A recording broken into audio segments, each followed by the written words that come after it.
dari pemulihannya. Nah, terus kapan nih kita perlu waspada nih terhadap batuk ini ya?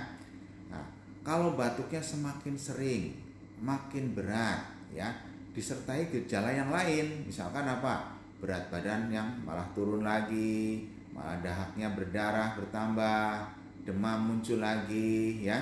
Kemudian hasil dahak masih positif setelah 2 bulan pengobatan. Nah, ini perlu segera diperiksa ulang ya. Bisa jadi obatnya tidak bekerja optimal atau malah resisten atau menjadi TB MDR.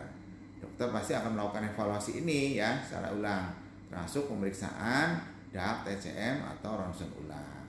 Jadi kalau masih batuk, meskipun sudah minum obat TB beberapa bulan, jangan langsung cemas. Ini bisa jadi bagian dari proses penyembuhan paru. Yang penting adalah apa? Minum obat TB tepat waktu ya, jangan putus, hindari asap rokok serta polusi ya.